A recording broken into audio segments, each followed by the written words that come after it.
बिस्मिल्लाहिर्रहमानिर्रहीम। अज़ीज़ तुलबा व तालिबात, अस्सलामु अलैकुम। स्टूडेंट्स, हमने अपने सब्जेक्ट फाइनेंशियल अकाउंटिंग में सेकंड सेगमेंट को शुरू किया हुआ है। इस सिलसिले में मैं lecture number 33 accounting treatment of preference and treasury shares लेके आपकी खिदमत में हाज़िर हुआ हूँ।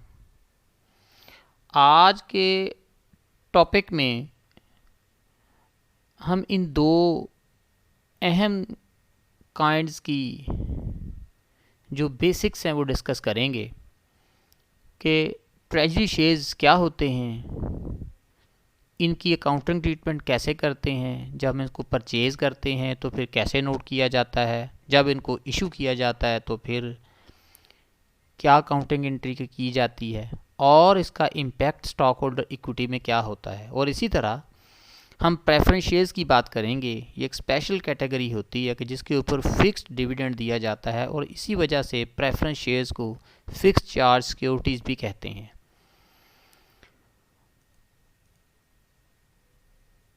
मैं हूं आपका teacher course instructor Anasir Shahzad Ali. तो चलिए स्टूडेंट, पहले हम आज के चैप्टर का प्रीव्यू लेते हैं। जैसा कि हम पहले लेक्चर्स में भी इन तमाम चीज़ों को डिस्कस कर चुके हैं। हम लोगों ने ऑर्गेनाइजिंग ए कॉरपोरेशन का पार्ट शुरू किया हुआ है कि कंपनी कैसे बनाई जाती है, इसके जो मुख्तलिफ लवाजमात होते हैं, अकाउंटिंग पॉइंट ऑफ व्यू से जो मुख्तलिफ स्टेजेस के जिनको रिकॉर्डिंग प्रोसेस में लाने की ज़रूरत होती है, इसके ऊपर गुफ्तगू हो रही है। लेक्चर नंबर 31 जिसके अंदर हम ऑर्गेनाइजेशन की बेसिक्स पे डिस्कस कर चुके हैं, इसके स्ट्रक्चर को डिस्कस कर चुके हैं। जबकि लेक्चर नंबर 32 में हमने ऑर्डिनरी शेयर्स या कॉमन स्टॉक की बेसिक्स डिस्कस कर ली। इससे जुड़ी हुई मुख्तलिफ चीज़ें कि मार्केट वैल्यू क्या होती है, पार वैल्यू का कॉन्सेप्ट क्या है, स्टेटेड वैल्यू या नो पार वैल्यू किसे कहते हैं और कॉरपोरेट कैपिटल किसे कहते हैं। और इसी तरह फिर हमने रिकॉर्डिंग प्रोसेस को देख लिया कि ऑर्डिनरी शेयर्स को जब इशू किया जाता है अगेंस्ट कैश तो उस वक्त एंट्री क्या होती है। तीनों चीज़ों को डिस्कस कर लिया कि पार वैल्यू पे, प्रीमियम वैल्यू पे और डिस्काउंट वैल्यू पे एंट्री क्या होती है। इसी तरह हमने अदर देन कैश जो शेयर्स इशू होते हैं उनके तमाम चीज़ों को ऑर्डिनरी शेयर्स के पर्सपेक्टिव में डिस्कस कर लिया है। तो आज के लेक्चर में जो कि हमारा ये सेकंड सेगमेंट है इस प्रीव्यू टॉपिक में से, ट्रेजरी शेयर्स और प्रेफरेंस शेयर्स, इसमें चीज़ों को डिस्कस करेंगे। इन दोनों के जो मुख्तलिफ रिपोर्टिंग पैरामीटर्स है इनकी बात भी करेंगे, रिकॉर्डिंग रिक्वायरमेंट्स क्या होती हैं इनको भी देखेंगे और इसका इम्पैक्ट स्टॉक होल्डर इक्विटी पे क्या होता है इस पे डिस्कशन करेंगे। तो चलिए स्टूडेंट, हम आज के लेक्चर के जो लर्निंग ऑब्जेक्टिव्स हैं इनको डिटेल में देखते हैं कि हमने lecture number 33 treasury and preference shares के अगेंस्ट किन किन चीज़ों को देखना है, किन किन चीज़ों को हमें लर्न करने की ज़रूरत है। After studying this lecture you should be able to, यानी ये लेक्चर सुनने के बाद, देखने के बाद आप इस काबिल होंगे to explain the accounting for treasury shares. Treasury shares क्या होते हैं, इनकी अकाउंटिंग ट्रीटमेंट क्या होती है, यानी इनको ख़रीदते वक्त क्या एंट्री करते हैं, इनको री इशू करते हुए क्या एंट्री की जाती है और इसकी बेसिक्स क्या हैं, इसके मकासद क्या हैं। आज का हमारा सेकंड लर्निंग ऑब्जेक्टिव है differentiate preference shares from ordinary shares, यानी हमने वजाहत करनी है वो पॉइंट्स ऑफ डिस्टिंक्शन जो कि ऑर्डिनरी और प्रेफरेंस शेयर्स में हो सकती हैं। और जबकि हमारा आज का तीसरा लर्निंग ऑब्जेक्टिव होगा अकाउंटिंग फॉर प्रेफरेंस शेयर्स। जब हम प्रेफरेंस शेयर्स को इशू करते हैं तो किन किन पॉइंट्स को हमें मद्देनज़र रखना होगा, इनकी अकाउंटिंग ट्रीटमेंट क्या होती है, इशू करते हुए क्या एंट्री पास करते हैं, इससे जुड़े हुए डिविडेंड को कैसे ट्रीट किया जाता है और उसकी बेसिक्स क्या हैं। चलिए स्टूडेंट, हम आज के फर्स्ट लर्निंग ऑब्जेक्टिव की तरफ चलते हैं। हमारा आज का पहला लर्निंग ऑब्जेक्टिव है explain the accounting for treasury shares. Treasury shares क्या होते हैं, सबसे पहले तो हमें ये देखने की ज़रूरत है। Treasury shares are a corporation's own shares that it has reacquired from share holders but not retired.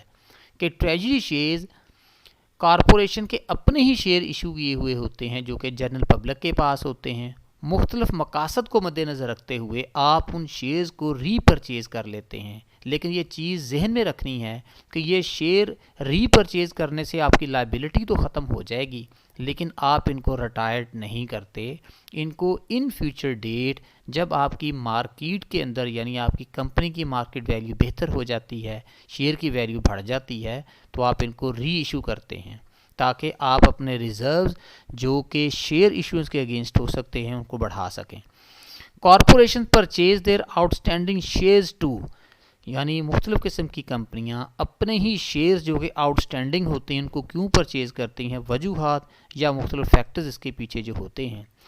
री issue the shares to officers and employees under bonus and share compensation plans. जब आप ओपन मार्केट से अपने ही share रीपरचेज़ कर लेते हैं तो उनको इस्तेमाल किया जा सकता है कंपनी के ऑफिसर्स या कंपनी के एम्प्लॉइज़ को स्टॉक ऑप्शन या बोनस शेयर स्कीम्स के तहत इशू करने के लिए, ताकि उनका अजाला हो सके कि जो यानी इसमें एक सेंस ऑफ ऑनरशिप क्रिएट करनी होती है अपने एम्प्लॉइज़ में और उनके कमिटमेंट लेवल को हाई करना होता है। Number 2, enhance the shares market value. दूसरा मकसद अपने ही शेयर परचेज़ करने का ये होता है कि अपने शेयर्स की मार्केट में वैल्यू को बेहतर बनाया जाए। Number 3, have additional shares available for use in the acquisition of other companies. और इसका मकसद ये भी होता है कि आपकी अपनी कस्टडी के अंदर ज़्यादा से ज़्यादा शेयर्स हों, ताकि जब आपका अपनी कंपनी के अंदर ज़्यादा स्टेक होगा तो फिर जब आप सरमायाकारी करने के लिए और कंपनी को एक्वायर करते हैं तो आपकी वर्थ ज़्यादा मेंशन होती है, ज़्यादा शो होती है। Number 4, increase earning per share. इसका एक मकसद ये भी होता है कि आप EPS यानी अर्निंग पर शेयर के अंदर इजाफा करना चाहते हैं। और लास्ट जो मकसद होता है कि जिसके तहत कंपनीज अपने ही शेयर को रीपरचेज़ करते हैं, eliminate hostile share holders by buying them out. यानी ऐसे लोग जो कंपनी से एग्जॉस्ट हो चुके होते हैं या कंपनी से निकलना चाहते हैं, अपनी इन्वेस्टमेंट को विड्रॉ करना चाहते हैं, तो कंपनियां ऐसे लोगों को अपनी कंपनी से हटाने के लिए, एलिमिनेट करने के लिए भी ये डिसीजंस लेती हैं कि अपने ही इशू किए हुए शेयर रीपरचेज़ कर लिए जाएं। अकाउंटिंग फॉर ट्रेजरी शेयर्स में परचेज़ और ट्रेजरी शेयर्स, यानी जिस वक्त हम शेयर परचेज़ करते हैं तो इसके पीछे कुछ लॉजिक्स होती हैं और वो क्या है, यानी इसका अकाउंटिंग ट्रीटमेंट मेथड क्या होता है जब कंपनियां अपने ही शेयर रीपरचेज़ करती हैं। Debit treasury shares for the price paid to reacquire the shares, cost method इसको नाम देते हैं। यानी जिस वैल्यू पे आपने शेयर्स को परचेज़ किया होता है उसी वैल्यू के मुताबिक आप ट्रेजरी शेयर्स को डेबिट कर देते हैं। Treasury shares is a Contra equity account. ये इक्विटी के लिए कॉन्ट्रा अकाउंट होता है कि जिसका डबल इम्पैक्ट होता है और इसको आप एक एसेट के तौर पे ट्रीट नहीं कर सकते। यानी ट्रेजरी शेयर्स जो हैं ये टेम्पोरेरी मकासद के लिए ओपन मार्केट से रीपरचेज़ कर लिए जाते हैं और जब मार्केट के अंदर आपके शेयर की वैल्यू बढ़ जाती है तो आप उसको री इशू कर देते हैं, तो ये एक रिज़र्व के तौर पे आपके बैलेंस शीट में पड़े रहते हैं और फिर इनको री इशू कर दिया जाता है। लेकिन एक चीज़ ज़हन में रखनी है कि इसको आप एसेट ट्रीट नहीं कर सकते। Purchase of treasury shares reduces equity, और ये चीज़ ज़हन में रखनी है चूँकि इनके अगेंस्ट आउटस्टैंडिंग लायबिलिटी आपकी ख़त्म हो जाती है तो आप इन शेयर्स को इक्विटी में से माइनस कर देते हैं और इस तरह से आपकी लायबिलिटी रिड्यूस हो जाती है।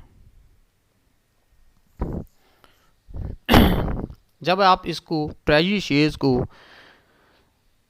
अपनी बैलेंस शीट के अंदर जो स्टॉक होल्डर इक्विटी पार्ट होता है इसके अंदर आप इसको रिपोर्ट करना चाहें तो इस सूरत में कर सकते हैं। यानी ये आपके सामने एक फॉर्मेट या टेम्पलेट मैंने बनाया हुआ है, statement of financial position partial, यानी सिर्फ मैंने इक्विटी का पोर्शन शो किया हुआ है। ये ट्रेजरी शेयर को परचेज़ करने से पहले का एक फॉर्मेट है कि यानी इक्विटी के अंदर आपके पास शेयर्स इशू किए हुए पड़े हैं जो कि 5 मिलियन हांगकॉन्ग डॉलर के हैं और रिटेन्ड अर्निंग्स जो है वो 2 मिलियन डॉलर की प्रेजेंट हो रही है। Before acquisition of treasury shares आपकी जो टोटल इक्विटी है वो 7 मिलियन हांगकॉन्ग डॉलर से शो हो रही है। अब हम इसका इम्पैक्ट देखेंगे कि जब ट्रेजरी शेयर्स को एक्वायर कर लिया जाता है तो फिर इस स्टेटमेंट ऑफ फाइनेंशियल पोजीशन के इक्विटी पार्ट के ऊपर इसके असरात क्या होते हैं। तो स्टूडेंट ये चीज़ ज़हन में रखें कि आपके पास जो लीगल वैल्यू ऑफ इक्विटी है वो 5 मिलियन है और रिटेन्ड अर्निंग 2 मिलियन की, तो टोटल इक्विटी आपके पास 7 मिलियन की शो हो रही है। अब हम इसको एक इलस्ट्रेशन की मदद से बयान करते हैं, यानी हम उस एक्विजिशन प्रोसेस को नोट करना सीखेंगे कि जब कंपनियां अपने ही इशू किए हुए शेयर मार्केट से रीपरचेज करती हैं। On February 1, 2017, Mead acquires 4,000 shares of its own stock at $80 per share. कि इस कंपनी यानी मीड ने अपने ही मार्केट में शेयर इशू किए हुए शेयर्स में से 4,000 शेयर्स $80 पे परचेज़ कर लिए। तो हमने ये पहले ही डिस्कस कर लिया है कि जिस प्राइस पे शेयर्स को परचेज़ कर लिया जाए वही इसकी फेस वैल्यू या स्टेटेड वैल्यू बन जाती है। तो अब हम इसकी एंट्री पास करते हैं। चूँकि स्टॉक आपने ट्रेजरी स्टॉक परचेज़ कर लिया है, ये डेबिट हो जाएगा। 4,000 इंटू 80 करेंगे तो 3,20,000 से, और कैश चूँकि आपने अदायगी कर दी है, एक एसेट आपका कम हो गया, इसको क्रेडिट कर दिया। अब equity section with treasury shares कैसे प्रेजेंट करेंगे? जब आपकी इक्विटी के अंदर अब चेंज आ गई है, आपकी outstanding liability against your shares decrease कर गई है, तो ये पिछले स्लाइड पे जो मैंने स्टेटमेंट ऑफ फाइनेंशियल पोजीशन का इक्विटी सेक्शन शो किया था, उसी के अंदर अब चेंज कर रहे हैं कि आपके पास शेयर्स इशू और आउटस्टैंडिंग पहले 1 लाख थे, 4,000 माइनस होने से ये 96,000 हो गए हैं। चूँकि आपकी आउटस्टैंडिंग लायबिलिटी कम हो गई है, लेकिन उसकी जो लीगल वैल्यू है, जो उसकी स्टेटेड वैल्यू है, वो उतनी ही रहेगी जो कि पहले थी, यानी 5 मिलियन। और इसी तरह रिटेन्ड अर्निंग भी आपके पास 2 मिलियन की, और टोटल आपके पास इक्विटी 7 मिलियन है। लेकिन चूँकि आपने ये शेयर रीपरचेज कर लिए हैं और ये कॉन्ट्रा इफेक्ट देते हैं स्टॉक होल्डर इक्विटी को, तो जितने शेयर आपने रीपरचेज कर लिए हैं, जिसकी आपने अभी एंट्री 3,20,000 से की है, इसको इसमें से माइनस कर देंगे। तो अब आपकी जो आउटस्टैंडिंग इक्विटी है वो 66,80,000 हांगकॉन्ग डॉलर से शो हो रही, जो कि पहले 70 लाख हांगकॉन्ग डॉलर से शो हो रही थी। तो हम कह सकते हैं both the number of share issued 1 lakh, outstanding 96,000 and the number of share held as treasury 4,000 are disclosed. हमने इसके अंदर उन तमाम शेयर्स को प्रेजेंट कर दिया है जो कि प्रेजेंटेशन के लिए लाजमी तसव्वुर किए जाते हैं। जैसा कि यहाँ लिखा हुआ है, total number of shares issue जो हैं वो 1 लाख हैं, इसमें से 96,000 जो हैं ये आउटस्टैंडिंग है, यानी ये पब्लिक के पास हैं, और 4,000 शेयर्स वो हैं जो आपने ऑन कर लिए हैं और आपके पास पड़े हुए हैं। अब हम इस इशू को भी डिस्कस करेंगे कि कंपनियां क्यों, ऑर्गेनाइजेशंस जो मुख्तलिफ अपने ही शेयर्स ऑन करती हैं। जैसा कि मैंने पहले थोड़ी सी वजाहत कर दी हुई है कि इसके पीछे बहुत सारे मकासद हो सकते हैं। कोई आपका शेयर होल्डर ऐसा है जो मतलब कंपनी से तंग आ जाता है या अपनी इन्वेस्टमेंट को विड्रॉ करना चाहता है, तो ये भी मकासद हो सकते हैं। दूसरी ये सूरत हो सकती है कि आप अपनी कंपनी की मार्केट के अंदर शेयर वैल्यू को इंक्रीज़ करना चाहते हैं, तो फिर भी ये डिसीजन लिया जा सकता है। इसी तरह अगर आप अपने पैसे को किसी और कंपनी के अंदर इन्वेस्टमेंट करने के लिए इस्तेमाल करना चाहते हैं, तो फिर ये होता है कि अपनी वर्थ को स्ट्रॉन्ग करने के लिए, अपनी जो कंपनी के अंदर जो आपका शेयर है उसको बढ़ाने के लिए, अपनी बुक वैल्यू को बढ़ाने के लिए भी आप अपना सरमाया बढ़ाना चाहते हैं, तो फिर भी रीपरचेज़ किया जाता है। तो इसका मतलब ये हुआ, अब प्लेंटी ऑफ पर्पसेस होते हैं जब आप अपने ही मार्केट में शेयर इशू किए हुए को ख़रीद लेते हैं ताकि अपनी वर्थ को बढ़ाया जा सके।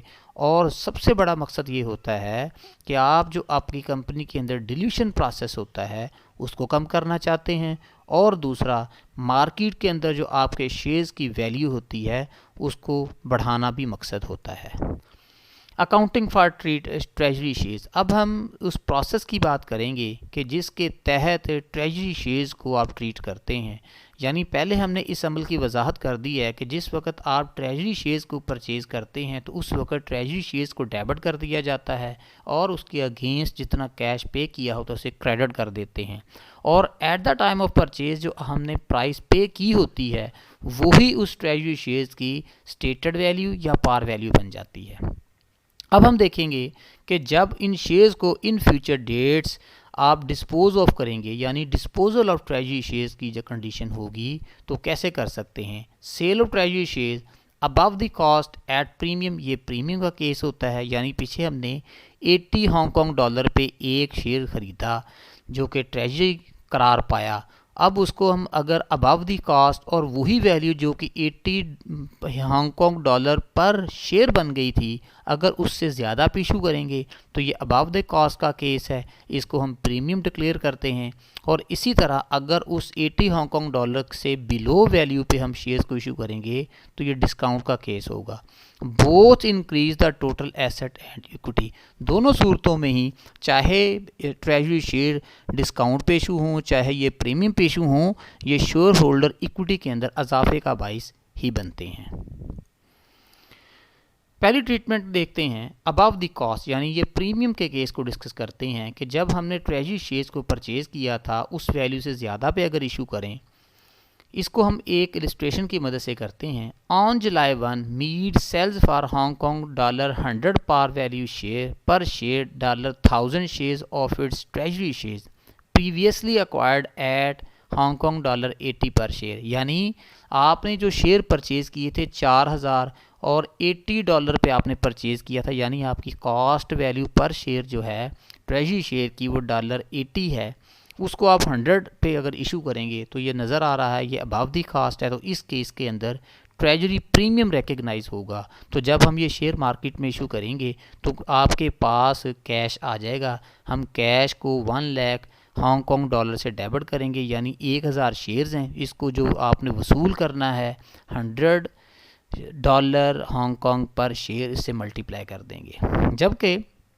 ट्रेजरी शेयर की कॉस्ट वैल्यू हमारे पास 80 डॉलर हांगकॉन्ग डॉलर है, तो हम उसको जब 1000 से मल्टीप्लाई करेंगे तो ट्रेजरी शेयर्स क्रेडिट हो जाएंगे 80,000 से, और जबकि 100 और 80 का जो डिफरेंस है 20 हांगकॉन्ग डॉलर का, ये प्रीमियम रिकग्नाइज हो जाएगा जिसको एडिशनल पेड इन कैपिटल भी कह सकते हैं। तो शेयर प्रीमियम हमारे पास आ गया 20,000 का। तो यहाँ से हम ये नतीजा अखज़ कर सकते हैं कि एक corporation does not realize a gain or suffer a loss from share transaction with its own share holder. हम ये फैसला ये कर सकते हैं कि जब कोई कंपनी अपने ही इशू किए हुए शेयर दोबारा से मार्केट में जो है वो सेल करती है तो ना तो उसे किसी किस्म का प्रॉफिट होता है और ना ही किसी किस्म का लॉस डिक्लेयर होता है, बिकॉज ये एक जो आपका स्टॉक होल्डर इक्विटी सेक्शन होता है उसके इंटरनल स्ट्रक्चर के अंदर ही एडजस्टमेंट होती है। तो हम ये कह सकते हैं एक corporation does not realize a gain or suffer a loss from share transaction with its own share holders. दूसरी कंडीशन हमारे पास है बिलो द कॉस्ट यानी डिस्काउंट का केस। On October 1 Meet sells an additional 800 treasury shares at Hong Kong dollar 70 per share, यानी वो treasury shares के जिनको हमने 80 हांगकॉन्ग डॉलर पर शेयर पे परचेज़ किया था उनमें से हम 800 शेयर्स को 70 हांगकॉन्ग डॉलर पर शेयर पे इशू कर रहे हैं। तो वाज़े तौर पे नज़र आ रहा है ये अपनी कॉस्ट वैल्यू से 10 डॉलर कम पे इशू हो रहे हैं। तो इसकी एंट्री क्या होगी, कैश हमारे पास आ जाएगा, यानी 800 को जब 70 डॉलर से मल्टीप्लाई करेंगे तो 56,000 कैश डेबिट हो गया। जबकि ट्रेजरी शेयर्स जो हैं और हमारे पास जो एक लॉस की कंडीशन यहाँ बन रही है, यानी 70 डॉलर और 80 डॉलर का जो फ़र्क है, यानी 10 हांगकॉन्ग डॉलर पर शेयर का जो लॉस है उससे हमारा प्रीमियम कम हो जाएगा, चूँकि हम ऑलरेडी प्रीमियम रिकग्नाइज कर चुके हैं। तो जब प्रीमियम बढ़ता है तो क्रेडिट होता है और जब ये कम होता है तो उसे डेबिट किया जाता है। तो हम 800 को जब 10 से मल्टीप्लाई करेंगे तो ये 8000 बन जाएगा, तो हमारा प्रीमियम कम हो गया। जबकि treasury share like ordinary shares या प्रेफरेंस शेयर्स जब भी इशू होते हैं अपनी कॉस्ट वैल्यू से ही क्रेडिट किए जाते हैं। तो 800 को जब 80 से ज़रब देंगे तो ये हमारे पास 64,000 जो है ट्रेजरी स्टॉक क्रेडिट हो जाएगा।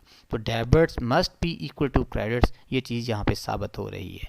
तो यहाँ पे इस एंट्री के मुताबिक हमें दो मेन लेजर जो है वो प्रेजेंट करने की ज़रूरत है कि चूँकि ये केस प्रीमियम का है और इससे पिछली एंट्री में प्रीमियम रिकग्नाइज हुआ था, लेकिन फ़र्क ये था कि जब शेयर्स ट्रेजरी शेयर्स अपनी कॉस्ट वैल्यू से ज़्यादा इशू होते हैं तो वो आपका शेयर प्रीमियम बढ़ता है, जबकि जब कॉस्ट वैल्यू से कम इशू होते हैं तो वो डेबिट होके कम हो जाता है।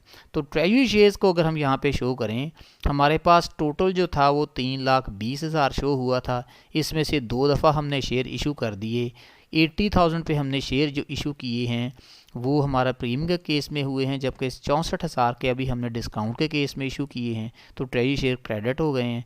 आउटस्टैंडिंग बैलेंस अभी भी, यानी हमने तकरीबन 1800 शेयर इशू कर दिए हुए हैं, और जबकि उसमें अभी हमारे 2200 शेयर्स ऐसे हैं जो इशू करने वाले, और उनका जो अमाउंट बैलेंस बनता है वो 1,76,000 का बनता है। और इसी तरह शेयर प्रीमियम ट्रेजरी के अंदर हम शो करेंगे कि 20,000 का जो हमने पिछले पेज पे, ये पिछली स्लाइड पे जो प्रीमियम निकाला था उससे वो क्रेडिट हुआ था, जबकि अब प्रीमियम डेबिट होके कम हो गया है। तो आउटस्टैंडिंग बैलेंस जो है, या आप इसकी बैलेंसिंग फिगर कह सकते हैं, वो 12,000 की यहाँ पे प्रेजेंट हो रही है। यानी जब हम अपना स्टॉक होल्डर इक्विटी सेक्शन बनाएंगे तो उसके अंदर हमारा जो शेयर प्रीमियम है वो 12,000 से रिपोर्ट होगा। ट्रेजरी शेयर जो है हमारे, जो आउटस्टैंडिंग हम इसको कह सकते हैं कि हमारे पास पड़े हुए हैं, वो 1,76,000 से प्रेजेंट होंगे। इसी तरह accounting for treasury shares below the cost एक और केस है। On December 1, assume that Mead Incorporation sells its remaining 2,200 shares at Hong Kong $70 per share. अब उन्होंने फिर जो रिमेनिंग शेयर्स हैं 2,200 उनको भी आपने $10 हांगकॉन्ग डॉलर्स डिस्काउंट पे इशू करना है। तो अगेन हमारे पास कैश आएगा तो कैश डेबिट हो जाएगा, यानी हम 2,200 को जब 70 से मल्टीप्लाई करेंगे तो 1,54,000 से कैश डेबिट हो गया। जबकि ये केस भी डिस्काउंट का है, तो इसमें भी आपका प्रीमियम जो है वो पहले डेबिट होगा। लेकिन देखना ये है कि हमारे प्रीमियम के अंदर अमाउंट कितना पड़ा हुआ है। जैसा कि पिछली स्लाइड पे मैंने बताया कि हमारे शेयर प्रीमियम में जो अमाउंट है वो जितना मैक्सिमम पड़ा हुआ है वही यूज़ हो सकता है, और वो 12,000 का था। अब अगर यहाँ पे हम इसका अमाउंट निकालें, 2,200 को 10 से मल्टीप्लाई करें तो आपका 22,000 का बैलेंस बनता है, जबकि हमारे पास तो सिर्फ 12,000 पड़ा हुआ है शेयर प्रीमियम में। तो जितना आउटस्टैंडिंग आपके प्रीमियम में पैसा पड़ा हुआ है उतने से ही डेबिट होगा, और वो 12,000 से होगा, क्योंकि ये चीज़ हम पहले भी बता चुके हैं कि शेयर प्रीमियम अकाउंट जितना अमाउंट होगा उसी से ही ख़त्म हो सकता है। तो इसके साथ लिख दिया है limited to the balance on hand, जो कि पीछे मैंने पिछली स्लाइड पे 12,000 का अमाउंट शो किया हुआ है। जबकि हमारा टोटल डिस्काउंट जो बन रहा है वो 22,000 का बन रहा है, तो हमारी बैलेंसिंग फिगर 10,000 है, तो इसका इम्पैक्ट हम रिटेन्ड अर्निंग को देंगे। बाकी अमाउंट जो होगा वो रिटेन्ड अर्निंग में से कंज्यूम हो जाएगा। हम रिटेन्ड अर्निंग चूँकि कम हो रही है इसको डेबिट कर देंगे।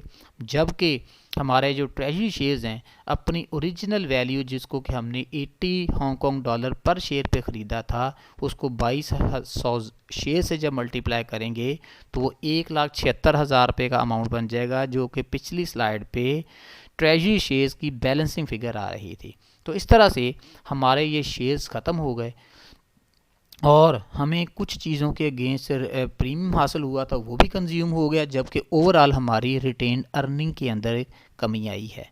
इसको हम फर्दर आगे रिपोर्ट कर सकते हैं।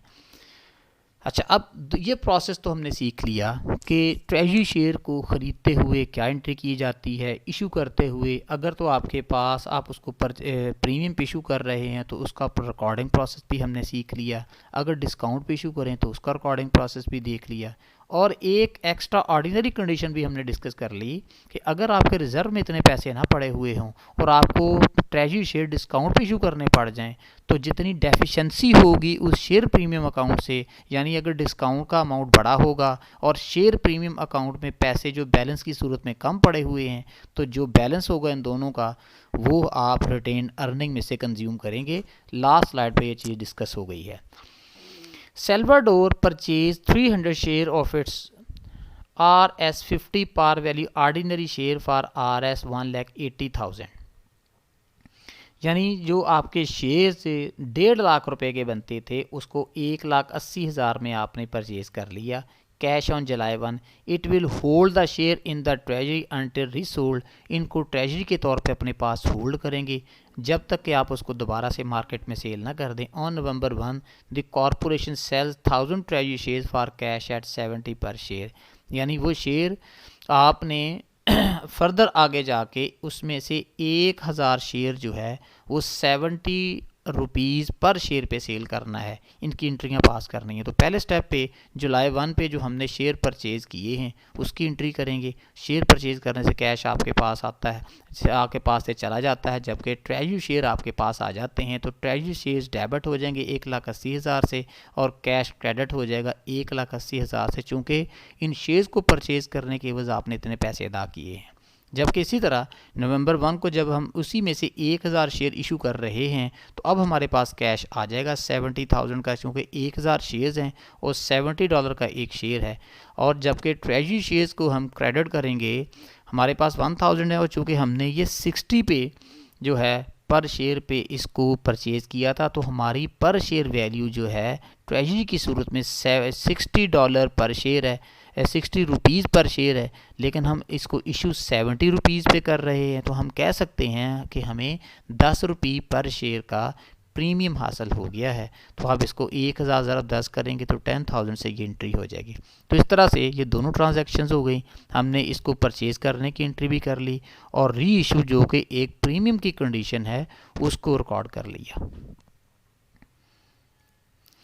स्टूडेंट्स, अब हम चलते हैं अपने दूसरे लर्निंग ऑब्जेक्टिव की तरफ कि प्रेफरेंस शेयर्स जो है वो क्या होते हैं, इनको नोट कैसे किया जाता है, और पॉइंट्स ऑफ डिस्टिंक्शन पे बात करेंगे कि ऑर्डिनरी शेयर्स और प्रेफरेंस शेयर्स में क्या फ़र्क होता है। Typically preference shares have a priority as to. Preference shares एक स्पेशल कैटेगरी होती है कि जिसमें इन शेयर होल्डर को अवलियत दी जाती है जब भी आपको फाइनेंशियल डिसीजन लेते हैं। यानी अगर पैसे वापस करने हो तो इनकी बारी आती है, अगर डिविडेंड की डिस्ट्रीब्यूशन करनी हो तो इनको प्रेफर्ड किया जाता है।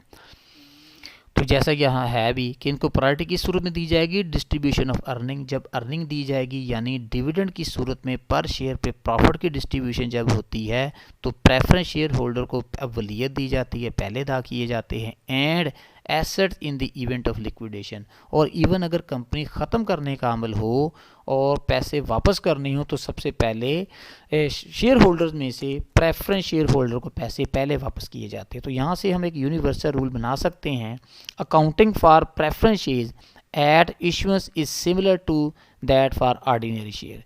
लेकिन इसकी जो अकाउंटिंग ट्रीटमेंट होती है शेयर इशू करने की बिल्कुल वैसे ही हो सकती है जैसे कि कॉमन शेयर को रिकॉर्ड करना सीख चुके हैं। सिर्फ फ़र्क ये होगा कि जहाँ जहाँ हमने कॉमन शेयर का नाम इस्तेमाल किया हुआ है वहाँ वहाँ हम प्रेफरेंस शेयर्स का नाम इस्तेमाल करेंगे।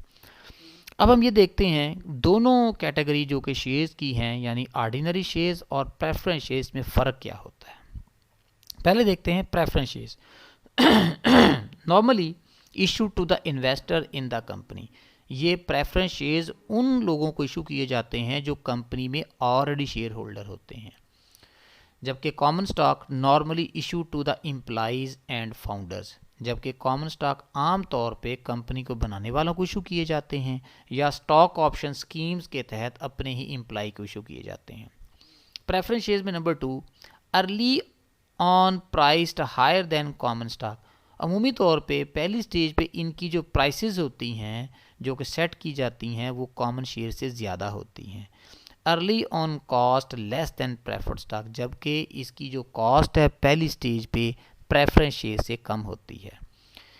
प्रेफरेंस शेयर्स में not normally subject to vesting, इसकी वजह से आपका एक स्पेसिफिक एसेट या स्पेसिफिक राइट ही रहता है, यानी एक हद तक महदूद रहते हैं। जबकि नॉर्मली सब्जेक्ट टू वेस्टिंग यानी इस सूरत में आपका जो स्टेक है वो कंपनी के साथ ज़्यादा जर्नल नौइयत का होता है। एडिशनल राइट्स इनके पास कुछ होते हैं प्रेफर्ड स्टॉक होल्डर के पास जो कि कॉमन स्टॉक होल्डर के पास नहीं होते। एक तो इनको डिविडेंड देते हुए वलीयत दी जाती है, इसी तरह जब कंपनी को ख़त्म करने का अमल होता है यानी लिक्विडेशन होती है तो उस वक्त भी इनके पैसे पहले वापस करने होते हैं।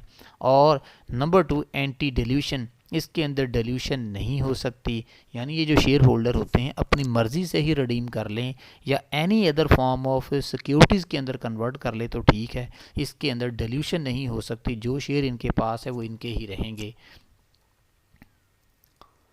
Accounting for preference shares, preference shares की जब अकाउंटिंग ट्रीटमेंट करते हैं तो क्या एंट्री पास होती है, हम इसको एक एग्जांपल की मदद से समझने की कोशिश करते हैं। Stein corporation issue 10,000 shares of euro 10 par value preference share for $12, यानी 10 यूरो का जो शेयर है वो मार्केट में आप 12 यूरो पे इशू कर रहे हैं, यानी ये एक प्रीमियम का केस नज़र आ रहा है। Generalized the issuance of preference share, जब हम इसको इशू करेंगे तो कैश आपके पास आ जाएगा, डेबिट हो जाएगा, यानी 10,000 शेयर्स को यूरो 10 पर शेयर से जब मल्टीप्लाई करेंगे तो 1,20,000 यूरो से कैश डेबिट हो जाएगा। जबकि आपने प्रेफरेंस शेयर इशू करने हैं तो ये क्रेडिट हो जाएंगे। और लाइक कॉमन शेयर, जब भी प्रेफरेंस शेयर्स आप इशू करते हैं तो वो अपनी फेस वैल्यू या लीगल वैल्यू से ही क्रेडिट होते हैं, और जो कि यूरो 10 है। तो 10,000 को जब यूरो 10 से मल्टीप्लाई करेंगे शेयर कैपिटल प्रेफरेंस का क्रेडिट हो जाएगा, जबकि इन दोनों का फ़र्क जो कि 20,000 है और यूरो 2 पर शेयर है, ये प्रीमियम की सूरत में रिकग्नाइज हो जाएगा। इसको आप क्रेडिट कर देंगे क्योंकि रिजर्व जब भी बढ़ते हैं ये क्रेडिट होते हैं। तो हम कह सकते हैं preference shares may have a par value और नो पार वैल्यू। ये दोनों केसेस जैसा कि कॉमन स्टॉक में हमने वजाहत की थी, प्रेफरेंस शेयर्स की सूरत में भी हो सकते हैं। अकाउंटिंग फॉर प्रेफरेंस शेयर्स में डिविडेंड प्रेफरेंस की थोड़ी सी वजाहत करने की ज़रूरत है। Right to receive dividend before ordinary share holder, ये पहले भी हम कह चुके हैं कि इनको प्रेफरेंस दी जाती है डिविडेंड की अदायगी के वक्त। कम्युलेटिव डिविडेंड, ये एक स्पेसिफिक टिपिकल वर्ड है, इसका मतलब ये होता है preference share holder must be paid both current year dividend and any unpaid prior year, यानी मौजूदा साल का या मौजूदा पीरियड का डिविडेंड भी देना होगा, और अगर कोई पिछले पीरियड के बकाया जात हैं तो वो भी देने होंगे before ordinary share holder receive dividend, यानी ऑर्डिनरी शेयर होल्डर को डिविडेंड की अदायगी से पहले प्रेफरेंस शेयर होल्डर को प्रेफर किया जाता है। उनके जो बकाया जात हों तो वो भी देने होंगे, और मौजूदा पीरियड के होंगे तो वो भी देने होंगे, इन केस कि अगर डिविडेंड के साथ कम्युलेटेड डिविडेंड का वर्ड यूज़ किया जाता हो। No obligation exist until board of director declare a dividend, जब तक प्रेफरेंस शेयर्स के ऊपर डिविडेंड को अनाउंस ना किया जाए उस वक्त तक कंपनी की जिम्मेदारी नहीं होती। नंबर 2, लिक्विडेशन प्रेफरेंस, इनको अव्वलियत दी जाती है जिस वक्त कंपनियां ख़त्म हो जाती हैं, यानी कंपनियां ख़त्म किस वक्त होती हैं, जब उनकी लायबिलिटीज़ बढ़ जाएं, उनके रिजर्व्स कम हो जाएं, उनके एसेट की बुक वैल्यू कम हो जाए तो बिज़नेस सील आउट कर दिए जाते हैं। जो पैसा हासिल होता है पहले लोन बैंक लोन्स को प्रेफरेंस दी जाती है, फिर डिबेंचर और बॉन्ड होल्डर की बारी आती है, और उसके बाद जब शेयर होल्डर्स की बारी आएगी तो प्रेफरेंस शेयर होल्डर्स को अव्वलियत दी जाती है, यानी प्रायोरिटी दी जाती है, और उसके बाद कॉमन स्टॉक होल्डर को अदायगी की जाती है। कम्युलेटेड डिविडेंड की एक इलस्ट्रेशन देखते हैं। Scientific leasing has 5,000 shares of 7% euro 100 par value, यानी एक शेयर की पार वैल्यू यूरो 100 है, 7% डिविडेंड है जो कि पहले ही at the time of issues बता दिया जाता है। कम्युलेटिव प्रेफरेंस शेयर्स आउटस्टैंडिंग, यानी इसकी जो खासियत है वो कम्युलेटिव है। Each euro 100 share page euro 7 dividend, यानी हम इस पार वैल्यू को जब इस रेट के साथ मल्टीप्लाई करेंगे तो इसका अमाउंट जस्टिफाई हो जाएगा जो कि यूरो 7 बन रहा है। द एनुअल डिविडेंड इज़ 35,000, यानी यूरो 7 जो पर शेयर हमने डिविडेंड डिसाइड किया उसको टोटल नंबर ऑफ शेयर से जब मल्टीप्लाई कर देंगे तो ये 35,000 यूरो बन जाएगा। इफ़ डिविडेंड्स आर 2 years इन एरियज, अगर हम ये कहें कि पिछले साल का डिविडेंड भी देने वाले हैं और मौजूदा साल का डिविडेंड भी देना है, तो फिर जैसा कि कम्युलेटिव प्रेफरेंस डिविडेंड एक खासियत जो ये डिसाइड करती है, और पिछली स्लाइड पे मैंने इसको एक्सप्लेन भी किया है कि इस सूरत में जो बकाया जात है वो भी दिए जाएंगे और मौजूदा पीरियड का डिविडेंड भी दिया जाएगा। तो इसकी कैलकुलेशन कुछ यूँ होगी, डिविडेंड इन एरियज 35,000 एक साल का बनता है और 2 साल या 2 पीरियड के आउटस्टैंडिंग है तो उसको मल्टीप्लाई किया 70,000 बन गया। इसी तरह करंट ईयर डिविडेंड जो कि हमने एक साल का 35,000 डिसाइड किया हुआ है, ये फिक्स होता है eight the time of issuance, इसको अनाउंस कर दिया जाता है, तो ये बन गया 35,000। तो टोटल हम कह सकते हैं प्रेफरेंस डिविडेंड हमारे पास जो कि हमने अदा किया है या अदा करना वो 1,05,000 बनता है अंडर अ स्पेसिफिक केस कि जब प्रेफरेंस शेयर्स के साथ कम्युलेटिव प्रेफरेंस शेयर्स लिखा हो। जबकि इसी सूरत में अगर नॉन कम्युलेटिव का वर्ड यूज़ किया जाए तो हम सिर्फ करंट पीरियड का डिविडेंड ही अदा करते हैं, बकाया जात की अदायगी नहीं की जाती। तो स्टूडेंट्स इस पॉइंट को लाजमी तौर पे मद्देनज़र रखें। लिक्विडेटिव प्रेफरेंस क्या चीज़ है? Most preference shares have a preference on corporate assets if the corporation fail. ये मैं पहले ही कह चुका हूँ कि जब अदारे फेल हो जाते हैं तो उनके एसेट को सेल आउट कर दिया जाता है, और अदायगी करते हुए अगर हम पहले बॉन्ड होल्डर को, लोन होल्डर को पैसे दे चुके हों, तो शेयर होल्डर की बारी आए तो आपको पता है दो किस्म के शेयर होल्डर होते हैं, प्रेफर्ड और कॉमन। तो प्रेफर्ड शेयर होल्डर को अव्वलियत दी जाती है पैसे वापस करते हुए इस सूरत में कि अदारे फेल हो जाएं। Number 2, provide security for the preference share holder. Preference share holder को सिक्योरिटी दी जाती है, यानी eight the time of issuance उनको क्लियर कर दिया जाता है कि आपको डिविडेंड में प्रायोरिटी दी जाएगी और एक फिक्स रेट के ऊपर डिविडेंड अदा किया जाएगा। Preference to asset may be for the par value of the share or for a specified liquidating value. और वो जो आपको प्रेफरेंस दी जाती है, सिक्योरिटी दी जाती है, वो पहले से ही रिडेम्पशन वैल्यू शेयर के मतलब भी बता सकते हैं कि आपको शेयर इतने पे दिए जा रहे हैं और अदायगी इस स्टेटेड या स्पेसिफिक अमाउंट पे की जाएगी। तो कम से कम आप अपने लिए रिस्क प्रेफरेंस कर लेते हैं कि ये हमें इस तरह की इन्वेस्टमेंट के अंदर लॉस तो नहीं होगा। तो स्टूडेंट्स, इसके साथ ही हमारा आज का लेक्चर जो कि लेक्चर नंबर 33 है कि जिसमें हमने ट्रेजरी शेयर्स और प्रेफरेंस शेयर्स को डिस्कस किया, ख़त्म हुआ। नए लेक्चर के साथ बड़ा ही इंपॉर्टेंट टॉपिक लेक्चर नंबर 34 जिसमें हम डिविडेंड, इसकी प्रायोरिटीज़, डिविडेंड की इकसाम और इसके रिकॉर्डिंग प्रोसेस को सीखेंगे। लेके हाज़िर होगा, तब तक के लिए इजाज़त दीजिए। अल्लाह हाफिज़।